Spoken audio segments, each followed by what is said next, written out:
bersama dengan pakar hukum pidana Yenti Garnasi dan juga bibi dari almarhum Yosua, Roslin Simanjuntak. Bu Yenti masih bersama kami, juga Bu Roslin. Masih, Mas. Ya baik, masih. Ya, Bu Yenti tadi silakan dilanjutkan lagi soal apa yang sebenarnya mestinya ada di pledoi tapi tidak disampaikan oleh terdakwa, poin-poinnya dalam menanggapi apa yang disampaikan tuntutan jaksa, termasuk juga apa celahnya sebenarnya dari tuntutan jaksa penuntut umum.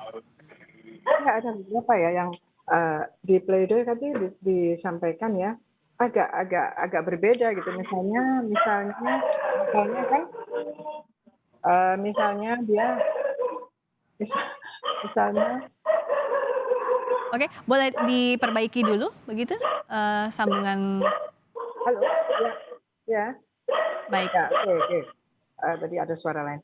Ya Ya. misalnya ada kronologis yang sangat rinci berkaitan dengan bagaimana perselingkuhan itu katanya kan gitu ya. Ya. Tetapi kan sulit dong diterima gini ya.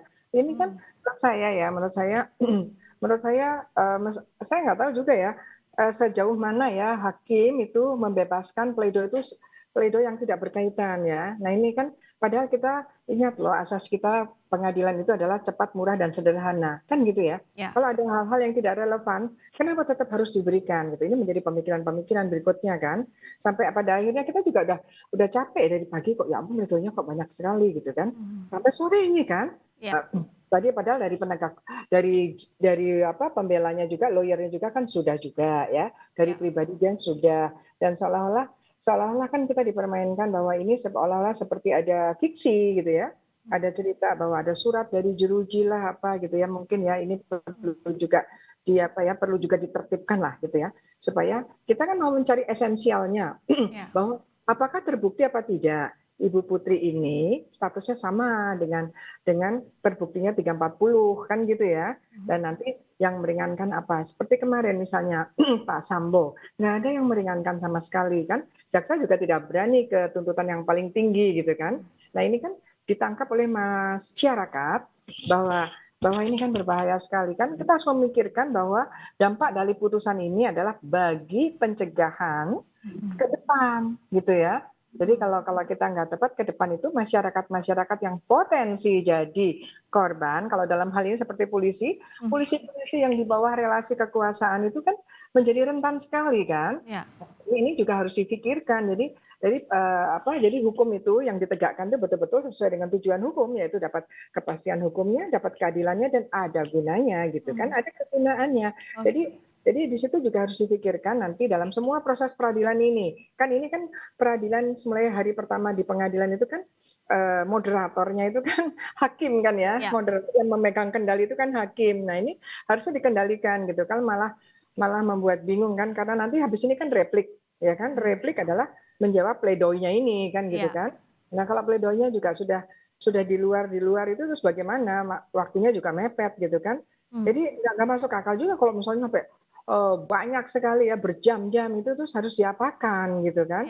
Tapi yang dituntutkan saja dan yang sudah pernah disampaikan di pengadilan itulah yang tetap dalam hal ini tetap kekeh dia bilang bahwa ada perselingkuhan. Terus kemudian ada perkosaan gitu ya.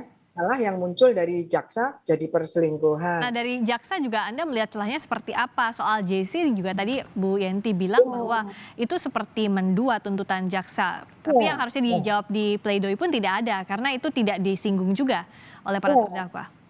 Ya kan awalnya mengatakan tidak bisa JC karena JC itu adalah dari surat dari keterangan bersama ya, apa itu namanya, peraturan bersama Menteri Hukum, Jaksa Agung dan beberapa itu kan, ada kan istilahnya bahwa ini adalah untuk kejahatan-kejahatan serius dan kejahatan terorganize kan gitu ya. Kemudian itu adalah serius itu adalah harusnya korupsi, narkoba dan sebagainya, ini tidak masuk gitu. Tetapi kalau serius itu kan pembunuhan, apalagi pembunuhan berencana itu juga serius kan. Perspektifnya dari mana? Konvensi juga banyak tentang itu kan.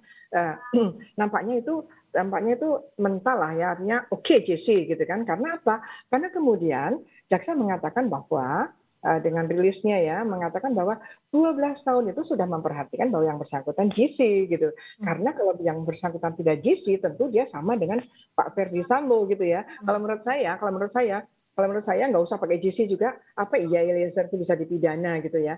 Karena gini, kalau saya melihat bukan kenapa Eliezer berani membunuh sementara Ricky Rizal berani menolak gitu Ya. kan. Justru karena Ricky Rizal itu tidak terlalu tertekan, dia berani menolak. Eliezer masih sangat muda. Dia tidak tahu, dia dalam kondisi yang sangat tertekan, yang tidak tahu apakah menolak, apakah Oke. tidak, yang itu ya siap gitu loh.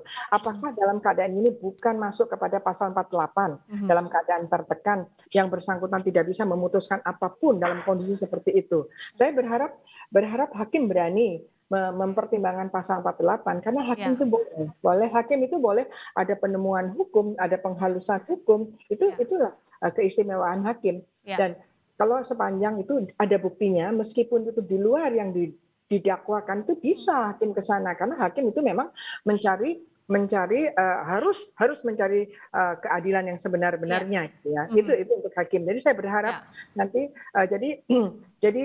menurut saya kalau salah mempermasalahkan GC kan sudah ya Ya. kan. Oke. Dan GC dia sudah sangat banyak kontribusinya Eliezer sehingga ini menjadi terungkap. Kan Ya. kita bukan menginginkan Baik. Eliezer bebas atau tidak, tetapi Ya. kita menginginkan siapa sih yang membunuh Yosua dengan berencana ini harus diadili seadil-adilnya kan gitu. Ya, kalau dari sisi Bu Roslin, masih seberapa berharap dengan proses persidangan yang berlangsung ini, Bu Roslin dan keluarga besar dari almarhum Yosua, serta apa harapan utama untuk vonis hakim nantinya? Harapan kami ya untuk hukuman Putri, ya dihukum semaksimal. Bagaimana dengan tuntutan hukuman 340? Kami mohon kepada Pak Hakim agar lebih bijaksana lagi untuk memberikan vonis sesuai dengan hukum 340 pasal 340. Jadi hukuman seadil-adilnya dari hakim itu masih diharapkan oleh keluarga Bu Roslin.